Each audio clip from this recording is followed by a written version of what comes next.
Hi friends, मुक्तल Joshi. या व्हिडिओमध्ये आपण कामगार विभागामध्ये वेगवेगळ्या पदांची भरती निघालेली आहे पहा. आणि याच्यामध्ये ना आपण कामगार कायदे 40 प्रश्न आणि 80 गुण तुम्हाला सगळ्याच पदांसाठी आहेत. तर कामगार कायद्यावरचा हा पेपर 8वा आहे. आणि या व्हिडिओमध्ये मी महाराष्ट्र कामगार संघटना मान्यता आणि कामगार अनुचित प्रथा प्रतिबंध अधिनियम 1971 या एकाच अधिनियमावर आधारित 50 वस्तुनिष्ठ प्रश्न घेणार आहे. रोज एका कायद्यावर आधारित 50 वस्तुनिष्ठ प्रश्न मी घेत आहे. तर त्या सिरीजमधला हा 8वा पेपर आहे. तर अतिशय महत्त्वाचा असा व्हिडिओ असणार आहे. परीक्षेत ज्या पद्धतीचे प्रश्न तुम्हाला विचारले जाणार आहेत, तसेच प्रश्न मी प्रत्येक व्हिडिओमध्ये घेत आहे आणि तुमचा रिस्पॉन्ससुद्धा चांगला मिळत आहे. तर व्हिडिओ शेवटपर्यंत पहा. आणि याच्या अगोदरचे झालेले सगळे पेपरचे व्हिडिओ तुम्हाला कुठं पाहता येतील? तर आपलं जे विठ्ठल जोशी यूट्यूब चॅनल आहे ना, ते ओपन केल्यानंतर प्लेलिस्ट ओपन करा. त्याच्यामध्ये कामगार विभागाची एक प्लेलिस्ट आहे पहा. त्यामध्ये तुम्हाला अगोदरचे झालेले सगळे व्हिडिओ पाहता येतील. तर या व्हिडिओला सर्वांनी लाईक करा, शेअर करा आणि विठ्ठल जोशी जे आपलं यूट्यूब चॅनल आहे ते सबस्क्राईब करा. आणि जर तुम्हाला या परीक्षेसाठी कामगार कायदे रेकॉर्डेड व्हिडिओ कोर्स घ्यायचा असेल तर प्ले स्टोअरवरून विठ्ठल जोशी ॲप डाउनलोड करा आणि कामगार कायदे रेकॉर्डेड व्हिडिओ कोर्स विकत घ्या. याच्यामध्ये फक्त कामगार कायद्याचे रेकॉर्डेड व्हिडिओ मिळतील, कामगार कायद्याचं माहिती मिळेल आणि फी फक्त 300 प्लस GST आहे. चला तर मग आता पहिला प्रश्न आपण पाहूयात. तर पहिला प्रश्न आहे पहा, महाराष्ट्र कामगार संघटना मान्यता आणि कामगार अनुचित प्रथा प्रतिबंध अधिनियम कोणत्या वर्षी संमत करण्यात आला? तर हा अधिनियम 1971 यावर्षी संमत करण्यात आलेला आहे. कोणत्या वर्षी संमत करण्यात आलेला आहे? तर 1971 यावर्षी संमत करण्यात आलेला आहे. 2 नंबरचं त्याचं उत्तर आहे. आता त्याच्या पुढचा प्रश्न पहा. वर्षे लक्षात ठेवा बरं का प्रत्येक कायद्याचं, ते खूप महत्त्वाचं आहे. त्याच्या पुढचा प्रश्न आहे पहा आता, या कायद्याची प्रत्यक्ष आता हा कायदा म्हणजे नाव लक्षात ठेवा सर्वांनी. कोणता कायदा आहे? महाराष्ट्र कामगार संघटना मान्यता आणि कामगार अनुचित प्रथा प्रतिबंध अधिनियम 1971 याच्यावरच आधारित आपण हे सगळे पाहत आहोत. त्याच्या पुढचा प्रश्न आहे पहा, की या कायद्याची प्रत्यक्ष अंमलबजावणी कोणत्या तारखेपासून सुरू झालेली आहे? तर या कायद्याची जी प्रत्यक्ष अंमलबजावणी आहे ना, ती 8 सप्टेंबर 1975 या तारखेपासून सुरू झालेली आहे. त्याच्या पुढे तारखा लक्षात ठेवा सगळ्यांनी. मान्यताप्राप्त संघटना होण्यासाठी संघटनेकडे किमान किती टक्के सभासदत्व असणं आवश्यक आहे? आता या ठिकाणी पहा, की मान्यताप्राप्त संघटना जर व्हायची असेल, तर एखाद्या कंपनीमध्ये जेवढे कामगार कामाला आहेत, त्यापैकी किमान 30% सभासदत्व असणं आवश्यक असतं. समजा 100 मजूर जर म्हणजे 100 कामगार जर कामाला असतील, तर त्या 100 पैकी 30 कामगार हे संघटनेचे सदस्य असतील, तरच ती मान्यताप्राप्त संघटना होते. नाहीतर तिला मान्यताप्राप्त संघटना म्हणत नाहीत. हे 30% लक्षात ठेवा. त्याच्यानंतर मान्यताप्राप्त संघटनेसाठी सभासदत्वाचा कालावधी अर्जाच्या तारखेपूर्वी सलग किती महिने विचारात घेतला जातो? आता या ठिकाणी पहा, मान्यताप्राप्त संघटनेसाठीनं जो सभासदत्वाचा कालावधी आहे, अर्जाच्या तारखेपूर्वी सलग 6 महिने विचारात घेतला जातो. आता या ठिकाणी 6 महिने मला वाटते टाइप मिस्टेक झालेली आहे. इथं 6 महिने पाहिजे, तिथं 7 महिने झाले. किती पाहिजे ते? 6 महिने. टाइप मिस्टेक झालेली आहे बरं का. मी परत एकदा सांगतो. तर 6 महिने हे त्याचं उत्तर येतं. परत एकदा सांगतो, उत्तर काय आहे त्याचं? 6 महिने हे त्याचं उत्तर आहे. चला त्याच्या पुढे आता 5वा प्रश्न आपण पाहूयात. कामगार संघटनांना मान्यता देण्याचे अधिकार कोणत्या प्राधिकरणाला आहेत? आता कामगार संघटनांना मान्यता देण्याचे जे अधिकार आहेत ना, ते औद्योगिक न्यायालयाला आहेत. म्हणजे कामगार संघटनेला मान्यता देण्याचे अधिकार कोणाला आहेत? तर औद्योगिक न्यायालयाला आहेत. 4 नंबरचं त्याचं उत्तर आहे औद्योगिक न्यायालय. कामगारांचं पण न्यायालय असतं आणि औद्योगिक न्यायालय सुद्धा असतं. एकदा मिळालेली मान्यता किमान किती कालावधीसाठी बदलता येत नाही. म्हणजे एखादी संघटना आहे, त्या संघटनेला जर मान्यता मिळाली, तर ती मान्यता किमान किती कालावधीसाठी बदलता येत नाही, तर किमान 2 वर्षे ती मान्यता बदलता येत नाही. एकदा मान्यता मिळाली, की ती 2 वर्षापर्यंत परत बदलता येत नाही. मग 2 वर्षानंतर त्याचा फेर आढावा घेऊन ती बदलता येते. या कायद्यातील अनुसूची 2 कशाशी संबंधित आहे? त्याला इंग्लिशमध्ये आपण शेड्यूल 2 असं म्हणतो. तर हा जो कायदा आहे ना, याच्यातील अनुसूची 2 ही मालकांच्या अनुचित प्रथा संघटनांच्या अधिकाराविरुद्ध, म्हणजे संघटनांचे जे अधिकार असतात, त्याच्या विरुद्ध मालकांच्या ज्या अनुचित प्रथा आहेत, त्याच्याशी संबंधित ही अनुसूची 2 आहे. म्हणजे अनुसूची 2 मध्ये मालकांच्या अनुचित प्रथांची माहिती दिलेली आहे. आता त्याच्या पुढे अनुसूची 4 म्हणजे शेड्यूल 4 खालीलपैकी कशाचे वर्णन करते? म्हणजे अनुसूची 4 मध्ये कशाची माहिती दिलेली आहे? तर मालकांच्या सर्वसाधारण अनुचित प्रथा, उदाहरण छळवणूक, कामावरून काढणे, हे जे आहेत ना, याची माहिती शेड्यूल 4 मध्ये दिलेली आहे. त्याच्यानंतर या कायद्यातील अनुसूची 5 कोणाशी किंवा कोणाशी संबंधित आहे? तर या कायद्यामधील जी अनुसूची 5 आहे किंवा शेड्यूल 5 आहे, ते कोणाशी संबंधित आहे माहिती आहे का?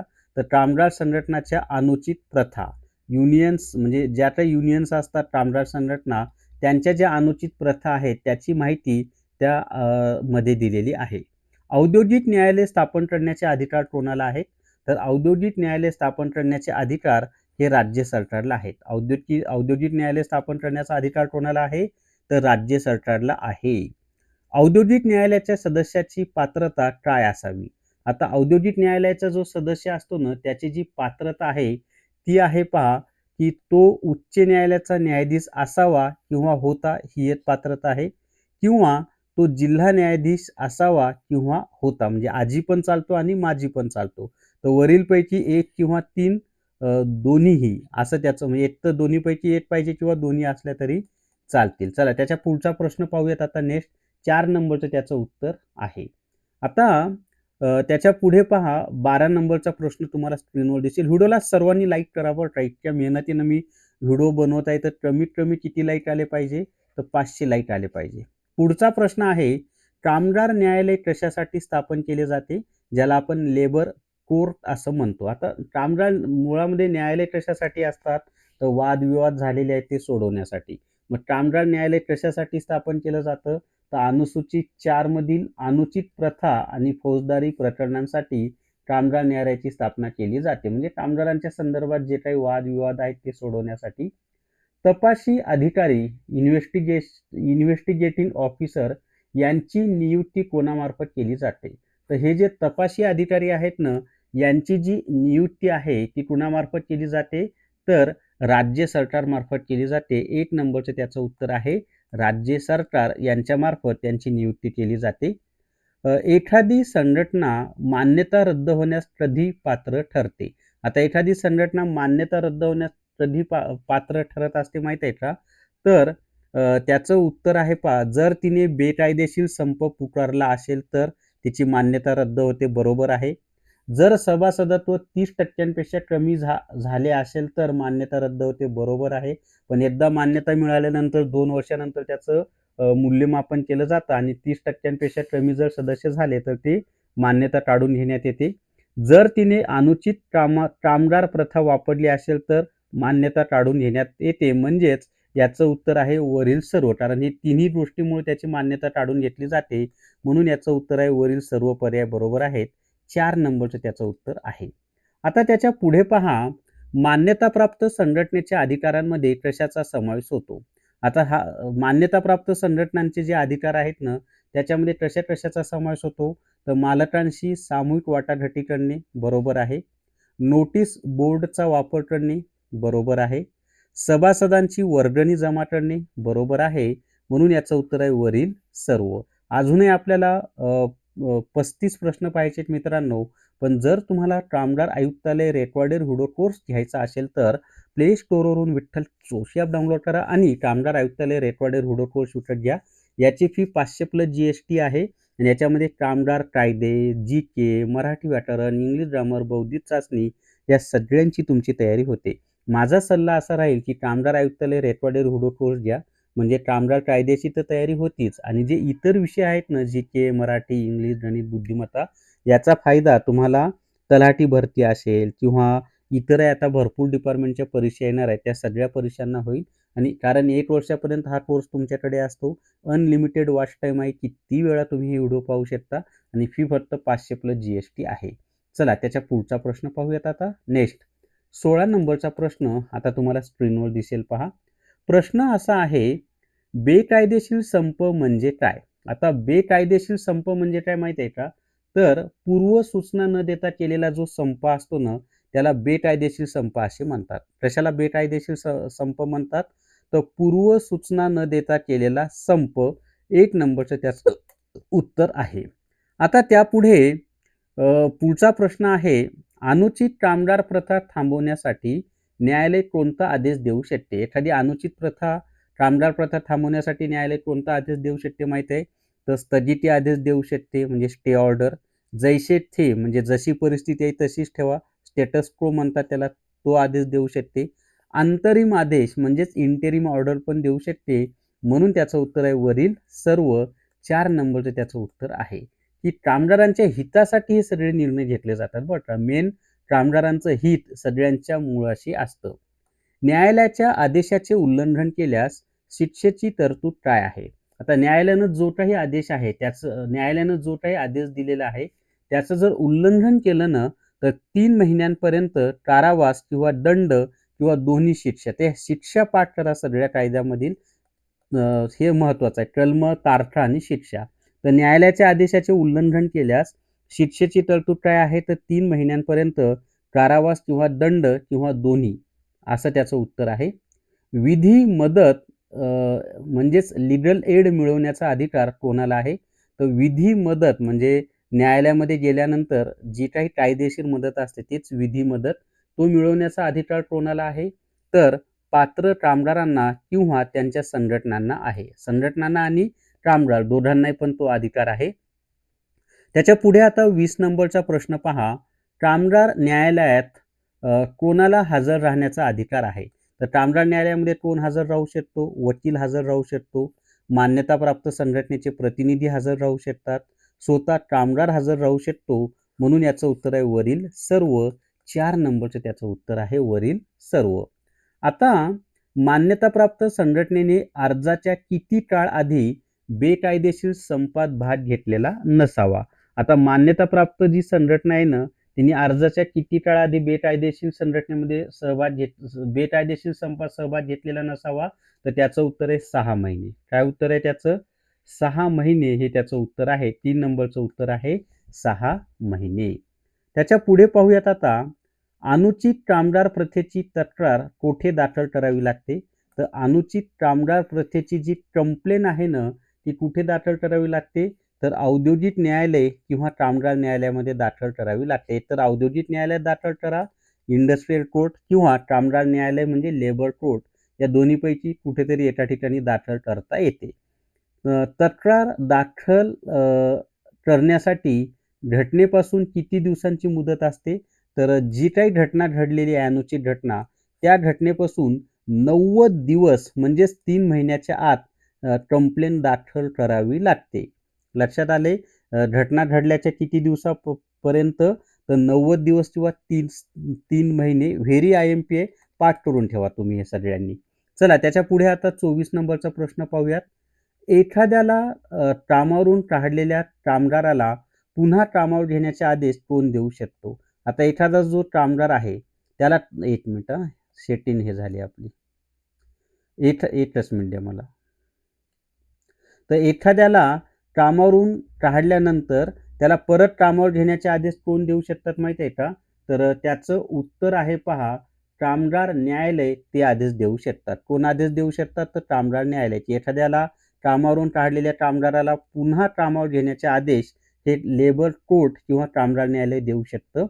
आता त्याच्या पुढे औद्योगिक न्यायालयाचे अध्यक्ष कोणाद्वारे नियुक्त केले जातात? तर औद्योगिक न्यायालयाचे जे अध्यक्ष असतात ते कोणाद्वारे नियुक्त केले जातात? तर ते राज्य सरकारमार्फत नियुक्त केले जातात. 2 नंबरचं उत्तर आहे राज्य सरकार. 26 नंबरचा प्रश्न आहे पहा. अनुसूची 2 नुसार मालकाने स्वतःची संघटना स्थापन करणे ही कोणती प्रथा आहे? आता मालकच जर स्वतः कामगार संघटना स्थापन करत असेल तर ते योग्य आहे का? अजिबात नाही. तर ती अनुचित कामगार प्रथा आहे 2 नंबरचं त्याचं उत्तर आहे अनुचित कामगार प्रथा आहे. त्याच्या पुढे पाहता संप किंवा टाळेबंदी बेकायदेशीर ठरवण्याचा अधिकार कोणाला आहे? तर संप किंवा टाळेबंदी बेकायदेशीर ठरवण्याचा अधिकार हा कामगार किंवा औद्योगिक न्यायालयाला आहे. कोणाला आहे? एखादा संप बेकायदेशीर आहे हे ठरवण्याचा अधिकार कोणाला आहे? कामगार न्यायालय किंवा औद्योगिक न्यायालय या दोघांना पण आहे. या कायद्यानुसार उद्योगाची व्याख्या कोणत्या अन्य कायद्यावर आधारित आहे? आता उद्योगाची जी व्याख्या आहे ना, ती कोणत्या कायद्यावर आधारित आहे? तर ती आहे पहा Bombay industrial relations act BIR act याच्यावर उद्योगाची व्याख्या अवलंबून आहे. आता जर 2 संघटनांनी मान्यतेसाठी अर्ज केला असेल तर कोणाला प्राधान्य दिले जाते? आता होतं ना कधी-कधी की संघटनेमध्ये ना 2 संघटना अर्ज करतात की आम्हाला अधिकृत संघटना म्हणून मान्यता द्या. मग अशा वेळेला कोणाला प्राधान्य दिलं जातं? तर ज्या संघटनेचे सभासद जास्त आहेत त्या संघटनेला प्राधान्य दिलं जातं. म्हणजे जिचे सभासद जास्त आहेत तिला प्राधान्य दिलं जातं हे तुम्ही लक्षात ठेवा.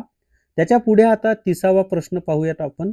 नेक्स्ट पुढचा प्रश्न आहे पहा, व्हिक्टिमायझेशन म्हणजे छळवणूक किंवा बळी घेणे ही संकल्पना कोणत्या अनुसूचीमध्ये येते? तर व्हिक्टिमायझेशन म्हणजे छळवणूक किंवा बळी घेणे ही जी संकल्पना आहे ना, ही शेड्यूल 4 म्हणजेच 4थ्या अनुसूचीमध्ये येते. शेड्यूल 4 म्हणजे काय? 4थ्या अनुसूचीमध्ये छळवणूक किंवा बळी घेणे या संकल्पनेची माहिती दिलेली आहे. अजून 20 प्रश्न आपल्याला पाहायचेत मित्रांनो. पण जर तुम्हाला कामगार कायदे रेकॉर्डेड व्हिडिओ कोर्स घ्यायचा असेल फक्त कामगार कायद्यासाठी तर प्ले स्टोअरवरून विठ्ठल जोशी ॲप डाउनलोड करा आणि कामगार कायदे रेकॉर्डेड व्हिडिओ कोर्स विकत घ्या.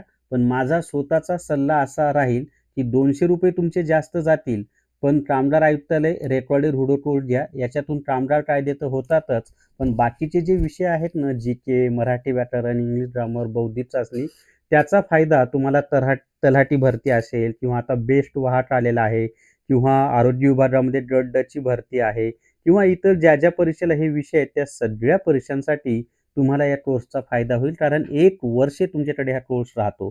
तर ₹200 जास्त गेले तरी हरकत नाही, पण हा कोर्स घ्या असा माझा सल्ला राहील. शेवटी ₹300 चा कोर्स पण आहे आणि 500 चा कोर्स आहे. तुम्ही ठरवा तुम्हाला काय करायचंय ते.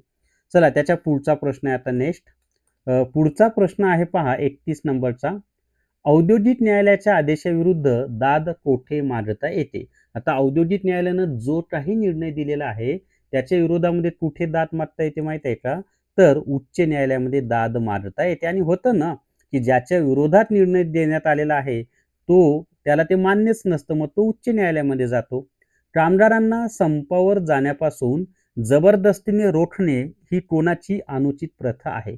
आता कामगारांना संपावर जाण्यापासून जबरदस्तीने रोखणे ही कोणाची अनुचित प्रथा आहे? तर कामगार संघटनेची आहे. 3 नंबरचं त्याचं उत्तर आहे कामगार संघटना हे त्याचं उत्तर आहे. आता त्याच्या पुढचा प्रश्न पहा.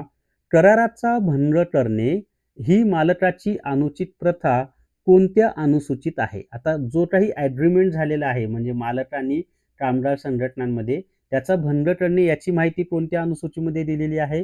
तर शेड्यूल 4 मध्ये दिलेली आहे. म्हणजेच 4थ्या अनुसूचीमध्ये त्याची माहिती दिलेली आहे. कोणत्या अनुसूचीमध्ये दिलेली आहे? तर शेड्यूल 4 म्हणजेच 4थ्या अनुसूचीमध्ये त्याची माहिती दिलेली आहे. त्याच्या पुढे पहा आता 34 नंबरचा प्रश्न आहे. या कायद्याचे मुख्य उद्दिष्ट काय आहे? आता हा जो काही कायदा झालेला आहे ना 1971चा याचं मुख्य उद्दिष्ट काय माहित आहे का? तर औद्योगिक शांतता राखणे आणि अनुचित प्रथांना आळा घालणे. मग ते कामगारांच्या अनुचित प्रथा असतील किंवा मालकांच्या अनुचित प्रथा असतील आणि या दोघांमधल्या जर अनुचित प्रथांना आळा घातला तर आपोआपच औद्योगिक पट्ट्यामध्ये काय राहील? शांतता राहील. म्हणजे कामगार आणि मालक यांच्यात भांडण होणारच नाही. चला त्याच्या पुढे आता तपासी अधिकाऱ्याला कोणाचे अधिकार असतात? तर जो तपासी अधिकारी असतो ना त्याला कोणाचे अधिकार असतात माहिती आहे का? तर त्याला दिवाणी अधिकार असतात. कोणाचे अधिकार असतात? दिवाणी न्यायालयाचे अधिकार असतात तपासी अधिकाऱ्याला. दिवाणी आणि फौजदारी न्यायालयातला फरक मी तुम्हाला ऑलरेडी 2 व्हिडिओमध्ये सांगितलेला आहे. कामगार न्यायालयाच्या न्यायाधीशाची नियुक्ती कोणाच्या सल्ल्याने केली जाते? तर कामगार न्यायालयाच्या न्यायाधीशाची जी नियुक्ती आहे ना ती उच्च न्यायालयाच्या सल्ल्याने केली जाते. म्हणजे कामगार न्यायालयातील न्यायाधीशांची नियुक्ती करताना संबंधित उच्च न्यायालयाचा सल्ला घेतला जातो. त्यानंतर मान्यताप्राप्त संघटनेचे प्रमाणपत्र रद्द करण्याचा अधिकार कोणाला आहे? तर मान्यताप्राप्त संघटनेचे प्रमाणपत्र रद्द करण्याचा अधिकार हा औद्योगिक न्यायालयाला असतो. 2 नंबरचं त्याचं उत्तर आहे, की औद्योगिक न्यायालय मान्यताप्राप्त संघटनेचे प्रमाणपत्र रद्द करू शकतात. या कायद्याअंतर्गत सभासद म्हणजे कोण? आता सभासद म्हणजे कोण माहित आहे का या कायद्याअंतर्गत? तर याचं आहे, की ज्याने प्रवेश फी भरली आहे तो सभासद असतो. जो दरमहा वर्गणी भरतो तो सुद्धा सभासद असतो. ज्याचे नाव रजिस्टरमध्ये आहे तो सुद्धा सभासद असतो. परंतु वरील सर्व अटी जो पूर्ण करत नाही, वरील सर्व अटी पूर्ण करणारा अच्छा सभासद कोण आहे? मला वाटलं सभासद कोण नाही. तर या कायद्याअंतर्गत सभासद कोण असतो? तर ज्याने प्रवेश फी भरली आहे तो सभासद असतो. जो दरमहा वर्गणी भरतो तो सुद्धा सभासद असतो आणि ज्याचे नाव रजिस्टरमध्ये आहे तो सुद्धा सभासद असतो. म्हणून याचं उत्तर आहे 4 नंबरचं. वरील सर्व अटी पूर्ण करणारा हा सभासद असतो. सभासद कोणाचा असतो? तर एखाद्या संघटनेचा बरं का. कामाच्या ठिकाणी घेराव घालणे ही कोणाची अनुचित प्रथा आहे? आता कामाच्या ठिकाणी घेराव घालणे ही कोणाची अनुचित प्रथा आहे? तर कामगार संघटनेची आहे. 3 नंबरचं त्याचं उत्तर आहे. कामगार संघटना हे त्याचं उत्तर आहे. 3 नंबरचं त्याचं उत्तर आहे बरं का, कामगार संघटना. आता आपण ना 40 नंबरचा प्रश्न पाहूयात. पण त्याच्या आधी सगळ्यांनी व्हिडिओला पटकन लाईक करून घ्या बरं. जास्तीत जास्त लाईक आले पाहिजे. इतके छान व्हिडिओ मी बनवत आहे रोजच्या रोज. तर एखाद्या संघटनेला मान्यता मिळाल्यावर इतर संघटनांना काय म्हटले जाते? तर एखाद्या संघटनेला मान्यता मिळाली तर इतर संघटनांना काय म्हणलं जातं माहित आहे का? तर अमान्यताप्राप्त संघटना असं म्हणतात. म्हणजे ज्या संघटनेला मान्यता भेटली ती मान्यताप्राप्त संघटना आणि ज्यांना मान्यता भेटली नाही त्या अमान्यताप्राप्त संघटना असतात. त्याच्या पुढे 41 नंबरचा प्रश्न आहे आता. लॉक आउट म्हणजेच टाळेबंदी, मराठीमध्ये टाळेबंदी म्हणतात आणि इंग्लिशमध्ये लॉक आउट बोलल्या जातं. तर टाळेबंदी घोषित करण्याचा अधिकार कोणाला आहे? आता टाळेबंदी घोषित करण्याचा अधिकार कोणाला असतो माहित आहे का? तर तो मालकाला असतो. कंपनीची टाळेबंदी घोषित करण्याचा अधिकार कोणाला आहे? मालकाला आहे. अंतरिम दिलासा देण्याचे अधिकार कोणाला आहेत? आता अंतरिम दिलासा देण्याचे अधिकार हे कामगार आणि औद्योगिक दोन्ही न्यायालयाला आहेत. म्हणजे कामगार न्यायालय आणि औद्योगिक न्यायालय या दोघांना पण कशाचे अधिकार आहेत? तर अंतरिम दिलासा देण्याचे अधिकार हे कामगार न्यायालय आणि औद्योगिक न्यायालय या दोघांना सुद्धा आहेत. त्याच्या पुढे आता पुढचा प्रश्न पाहूयात आपण. व्हिडिओला सर्वांनी लाईक करत जा. मी परत सांगत आहे आणि व्हिडिओ जास्तीत जास्त शेअर करा. तुमच्या मित्रांसोबत, तुमच्या मैत्रिणीसोबत किंवा तुमचे जे काही सोशल मीडिया अकाउंट्स असतील, Facebook आहे, Instagram तिथे शेअर करत जा. टेलिग्राम चॅनल आहे. या कायद्यानुसार कर्मचारी म्हणजे कोण? एक मिनिट मी परत विचारतोय म्हणजे विसरतोय पेन घ्यायच्या आधीच हे करतोय. तर या कायद्यानुसार कर्मचारी कोणाला म्हटलं जातं माहित आहे का? तर कर्मचारी म्हणजे कायद्याच्या व्याख्येत येणारा कोणताही व्यक्ती म्हणजे त्या कंपनीमध्ये किंवा आस्थापनामध्ये काम करणारा जो व्यक्ती आहे त्याला काय म्हणतो आपण? कर्मचारी असं म्हणतो. औद्योगिक विवादांमध्ये मध्यस्थी करण्याचे काम कोण करू शकते? तर औद्योगिक विवादामध्ये मध्यस्थी करण्याचं काम कोणाचं आहे माहित आहे का? तपासी अधिकाऱ्याचं असतं. मध्यस्थी कोण करू शकतो? तर जो कोणी तपासी अधिकारी असेल तो मध्यस्थी करू शकतो. त्याच्या पुढे मालकाने कामगारांना बदली म्हणून वर्षानुवर्ष ठेवणे ही कोणती प्रथा आहे? तर मालकाने कामगारांना बदली म्हणून वर्षानुवर्ष ठेवणे ही कोणती प्रथा आहे माहिती आहे का? तर अनुचित कामगार प्रथा आहे. शेड्यूल 4 मध्ये त्याची माहिती दिलेली आहे अनुचित कामगार प्रथेची. त्याच्या पुढे आता 46 नंबरचा प्रश्न पहा. कामगार संघटनेने दुसऱ्या संघटनेच्या सभासदांना धमकावणे ही कोणत्या अनुसूचीनुसार गुन्हा आहे? म्हणजे असतात ना एकाच कंपनीमध्ये 2-2, 3-3 संघटना असतात. मग ज्या संघटनेचे सदस्य जास्त आहेत ती इतर संघटनावर दादागिरी करते. म्हणजे दुसऱ्या संघटनेच्या सभासदांना काय करते? धमकावते. तर ही कोणत्या अनुसूचीनुसार गुन्हा आहे असा तो प्रश्न आहे. तर हा ना शेड्यूल 5 म्हणजे 5व्या अनुसूचीनुसार तो गुन्हा आहे. कोणत्या अनुसूचीनुसार? 5व्या अनुसूचीनुसार तो गुन्हा आहे. या कायद्यातील पेनल्टीज म्हणजे शिक्षा कोणत्या प्रकरणामध्ये आहेत? म्हणजे या कायद्यामध्ये जी पेनल्टीजची माहिती आहे म्हणजे शिक्षेची माहिती दिलेली आहे ती कोणत्या प्रकरणामध्ये दिलेली आहे असा तो प्रश्न आहे. तर त्याचं उत्तर आहे चॅप्टर 9 म्हणजे प्रकरण 9 मध्ये या कायद्यातील शिक्षेची माहिती दिलेली आहे. त्याच्या पुढे पहा आता मान्यताप्राप्त संघटनेला मालकाच्या हिशोबाची तपासणी करण्याचा अधिकार आहे का? तर मान्यताप्राप्त संघटनेला मालकाच्या हिशोबाची तपासणी करण्याचा अधिकार आहे का?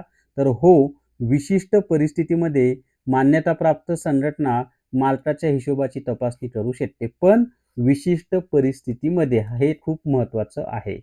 त्याच्यानंतरचं पहा आता, तक्रार निवारण यंत्रणा स्थापन करणे कोणावर बंधनकारक आहे? आता ग्रीव्हन्स रिग्रेसर असं त्याला म्हटलं जातं पहा, की तक्रार निवारण यंत्रणा स्थापन करणे हे कोणावर बंधनकारक आहे? तर हे बंधनकारक आहे पहा, मालकावर बंधनकारक आहे, की विशिष्ट कामगार संघटना जर कंपनीमध्ये असेल, तर मालकावर बंधनकारक आहे, की तक्रार निवारण यंत्रणा त्यांनी स्थापन केली पाहिजे. ही मालकावर जबाबदारी आहे. हा कायदा संपूर्ण महाराष्ट्रात लागू आहे का? तर हो, हा कायदा संपूर्ण महाराष्ट्रामध्ये लागू आहे. संपूर्ण महाराष्ट्र राज्यासाठी लागू आहे. आणि जर तुम्हाला फक्त कामगार कायद्याचाच रेकॉर्डेड व्हिडिओ कोर्स पाहिजे असेल, तर प्ले स्टोअरवरून विठ्ठल जोशी ॲप डाउनलोड करा आणि कामगार कायदे रेकॉर्डेड व्हिडिओ कोर्स विकत घ्या. तर या व्हिडिओमध्ये एवढीच माहिती. या व्हिडिओला सर्वांनी लाईक करा, शेअर करा आणि विठ्ठल जोशी जे आपले यूट्यूब चॅनल आहे ते सबस्क्राईब करा. थांबूयात. धन्यवाद.